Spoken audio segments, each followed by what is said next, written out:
Tucked away in the northeastern corner of Europe lies a country of quiet resilience and subtle grandeur, Estonia. Although often overshadowed by its larger neighbors, Estonia's geography tells a story of balance, survival, and natural harmony. From the icy grip of the Baltic Sea to the primeval forests that stretch deep into its heart, the land of Estonia is both a sanctuary and a stronghold, a liminal space where east meets west, and where land meets water in ever-changing dance. Estonia occupies a relatively modest space on the world map, just over 45,000 square kilometers, but within this compact area lies a remarkable range of natural features. It shares its borders with Latvia to the south and Russia to the east, while its northern coastline hugs the Gulf of Finland and its western edge opens up to the Baltic Sea. Across that sea lies Sweden, making Estonia not just a Baltic state but a crossroads of trade, influence, and culture. Perhaps the most distinctive feature of Estonia's geography is its intimacy with water.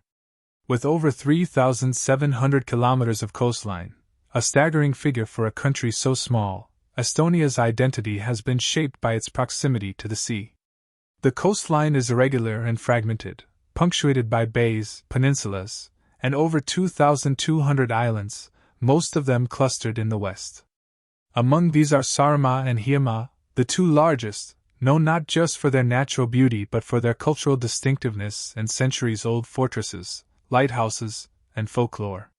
The Baltic Sea is not merely a scenic backdrop, it has historically served as Estonia's lifeline and defense, its path to commerce and its buffer against invaders. In the frigid depths of winter, portions of the sea freeze over, forming temporary ice roads, natural highways connecting mainland Estonia to its island communities. In spring and summer, the sea comes alive, its waters bustling with trade vessels, ferries, and fishing boats. Further inland, Estonia reveals another side of its geography, one dominated by lowland plains, gentle hills, and an abundance of lakes and rivers. The average elevation is just 50 meters above sea level, and the highest natural point, Suurmunamõgi or Big Egg Mountain, rises a modest 318 meters in the southeastern Hanja uplands. Though hardly a mountain in global terms, Suurmunamõgi is significant for the way it contrasts with the generally flat surroundings, offering a sweeping view of the Estonian landscape, a canvas of forests, meadows, and marshes. Estonia is one of the most forested countries in Europe, with woodlands covering more than half of its land area. These forests are not merely ecological zones, they are sacred, historic, and emotional heartlands for the Estonian people.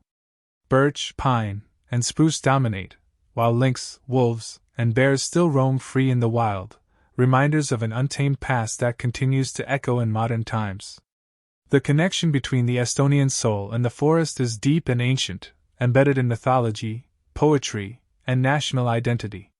Water, again, is a central character in Estonia's story, this time in the form of lakes, rivers, and bogs.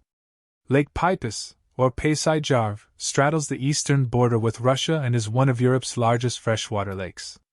Its vast, shimmering surface belies a turbulent history. It was here, in 1242, that the famous battle on the ice occurred between the Teutonic Knights and the forces of Prince Alexander Nevsky. Today, its shores are lined with old believer villages, onion fields, and fishermen whose lives move to rhythms older than memory. The Emajogi River, flowing from Lake Fortsjarv to Lake Peipus, bisects the country from west to east and provides a vital ecological corridor. In the town of Tartu, Estonia's intellectual heart, the Emajogi drifts past university buildings and wooden houses, its waters mirroring both ancient legends and youthful ambition. But it is perhaps Estonia's bogs that most define its internal mystery. Peatlands cover about a fifth of the country's territory. They are eerie, quiet places where the ground seems to breathe beneath your feet. Bogs are places of myth and magic in Estonian folklore, sites of buried offerings, ancient secrets, and timeless calm. They also serve a crucial ecological function, storing carbon, filtering water, and supporting unique biodiversity. The seasons in Estonia paint its geography in dramatically different tones. In winter, snow blankets the land, and daylight is a fleeting guest, casting the forests and fields into long shadows. Spring brings a riot of growth, as migratory birds return in huge numbers, filling the skies with sound. Summer is bright, short, and intense. The nights barely darken, and nature seems to vibrate with life. Autumn, with its golden forests and early frosts, signals a return to stillness. This rhythm of nature, the slow, steady pulse of earth, sea, and sky, defines Estonian geography. But more than mere aesthetics, the geography has played a vital role in the nation's history. Estonia's position at the edge of empires has made it a prize in countless wars, from the crusading Teutonic Knights to the Swedish Empire, from Tsarist Russia to the Soviet Union. Yet it was also Estonia's terrain, its forests, islands, and bogs, that gave it refuge and resistance. During times of foreign occupation, freedom fighters known as Forest Brothers disappeared into the woods, using the land itself as ally and armor. Estonia's strategic location has long made it both a gateway and a guard post. Tallinn, the capital city perched on the northern coast, has been a trading hub since the Hanseatic League. Its medieval old town, crowned by towers and stone walls, overlooks the Gulf of Finland, ever watchful, ever connected. Today, Estonia's harbors receive ships from Helsinki, Stockholm, and beyond, making it not just a periphery, but a node in a larger European web. But geography is never just about topography, it's about identity. Estonia's closeness to nature is not an accident of latitude and climate, it is a cultural fact, an existential truth. The landscape is woven into the language, the music, the customs, and even the politics. Nature reserves, national parks, and protected landscapes are not just government initiatives, they are symbols of stewardship and reverence. In recent decades, Estonia has embraced high technology, digital governance, and rapid modernization. Yet even in this new chapter, the old land endures. Solar panels rise next to stone farmhouses. Fiber optics run beneath forest trails. Drones buzz over bogs that once held sacrifices to forgotten gods. So when one speaks of Estonia's geography, one is speaking not only of landforms and coastlines, but of a deeply felt relationship between people and place, a dialogue that stretches across millennia. It is a geography of endurance, of connection, and of quiet, stoic beauty.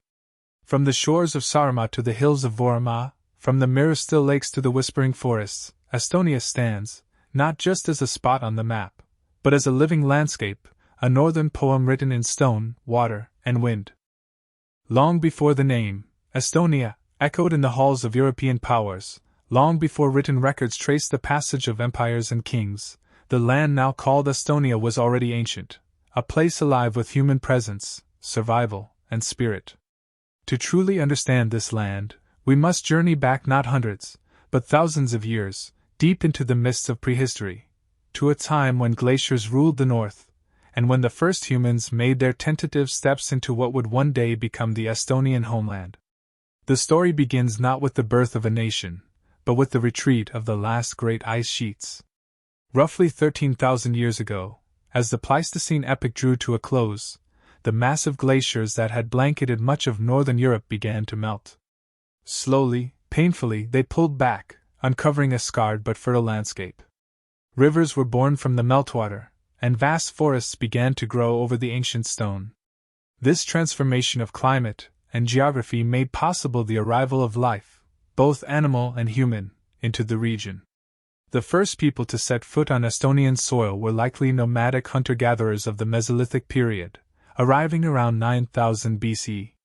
They followed the migratory herds and the promise of fish-filled rivers. These early Estonians belonged to the so-called Kunda culture, named after a site near present-day Kunda in northern Estonia, where their stone tools, bone harpoons, and primitive shelters were first unearthed. These were people of the forests and the waters, living in close harmony with nature, dependent on elk, seal, beaver, and fish for sustenance. The Kunda culture shows clear signs of sophistication, even in this early age. Tools fashioned from flint and quartz speak of specialized craftsmanship. Harpoons carved from elk antlers, with barbed edges and ornate carvings, suggest not just function but form, art in the service of life. Animal bones found at archaeological sites reveal a diet both varied and adapted to the changing environment, while traces of fire pits and temporary dwellings reveal seasonal movement patterns. By 5000 BC, Estonia's climate had warmed further, transitioning into the Neolithic period. With this change came a profound transformation, the gradual adoption of agriculture.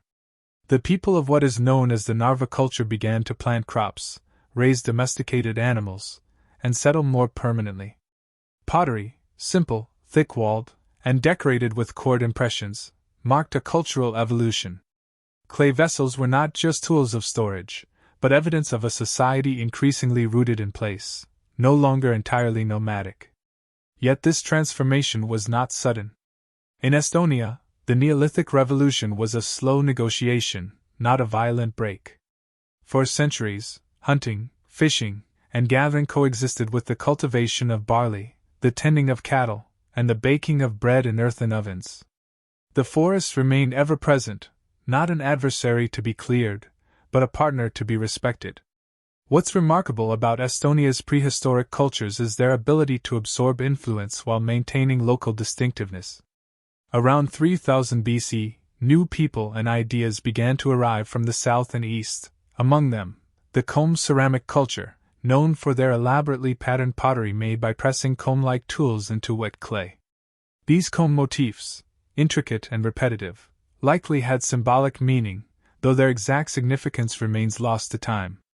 Their distribution across Finland, the Baltic states, and parts of Russia points to a wide cultural web in which Estonia was deeply embedded.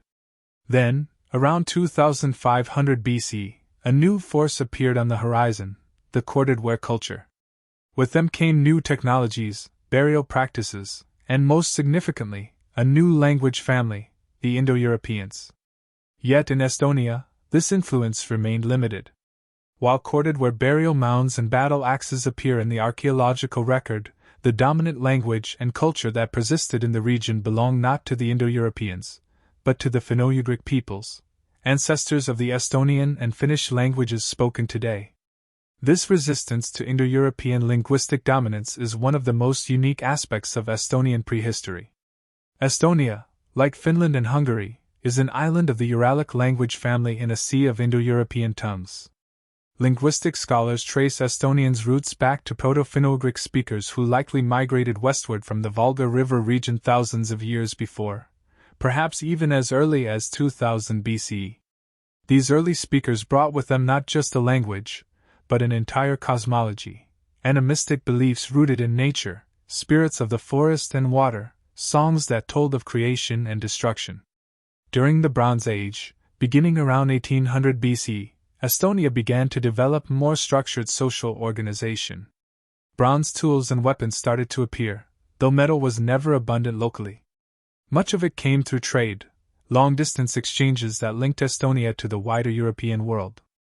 Along the Baltic coast, small fortified settlements began to rise, and elite burials suggest the emergence of social hierarchies. Stone-cis graves, rectangular enclosures built with large slabs of stone, became common in western and northern Estonia, marking the resting places of community leaders and warriors. By the Iron Age, around 500 BC, Estonia had entered a new phase. Iron tools began to replace stone and bronze. The population grew, and permanent settlements became more complex. Defensive fortresses, the precursors to later medieval strongholds, began to appear atop natural hills. Evidence of farming expanded. Grains such as rye and barley were cultivated in greater numbers, while livestock raising became more sophisticated. And yet, even as technology advanced, Estonia's prehistoric people remained deeply entwined with the land and its rhythms. Nature was not something to be conquered but coexisted with. Burial mounds faced specific directions. Sacred groves, clusters of trees believed to be inhabited by spirits, were left untouched. Lakes and bogs received offerings, tools, weapons, even human remains, intended to appease forces beyond comprehension.